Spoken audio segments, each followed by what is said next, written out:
మనముందు క్యాంప్ పెట్టి అందరంగా ఎన్నికలు చూసుకొని మన సొంతంగా మొట్టమొదటిగా వివేకానందంలో ప్రెసిడెంట్ వైస్ ప్రెసిడెంట్ సెక్రటరీ మొత్తం కూడా మనకి గెలిచాం.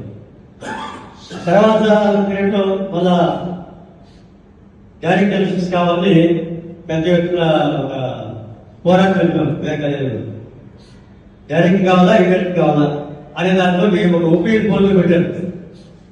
డైరెక్ట్ ఎలక్షన్స్ కావాలని ఎక్కువ మంది ఓట్ చేసిన తర్వాత అప్పుడు డైరెక్ట్ ఎలక్షన్స్ వివేకానందలో మొట్టమొదటిసారిగా పెట్టడం జరిగింది. ఆ తర్వాత ఏంటంటే డైరెక్ట్ ఎలక్షన్స్ లో నేరుగా మన మార్గదర్శననే ప్రెసిడెంట్ డైరెక్ట్ గా పోటీ చేయించడానికి చెప్తే సరే ఒప్పుకోవాలి లేదు దిగాలని చెప్పేసి దాన్ని ఎస్ఎఫ్ఐ కమిటీ ద్వారా నిర్ణయం చేసి ఏంటంటే నేను ఎందుకు వస్తున్నానంటే నేను మెడికల్ ఎంట్రన్స్ ప్రిపేర్ అవుతాను.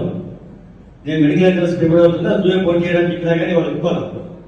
ఆ విధంగా ఒప్పుకోకుండా మళ్ళీ తిరిగి మనం పోటీ చేయడం జరిగింది. నేను ప్రెసిడెంట్ గా అలాగే సుందరరాజ వైస్ ప్రెసిడెంట్ గా అలాగే సలీం సెక్రటరీగా సలీం మాత్రం గెలిచాడు, మిగతా ఇద్దరు ఓడిపోయాడు. రవికుమార్ ఆనందంగా వాడు గెలిచాడు. అది వివేకానందలో ఉన్న పరిస్థితి.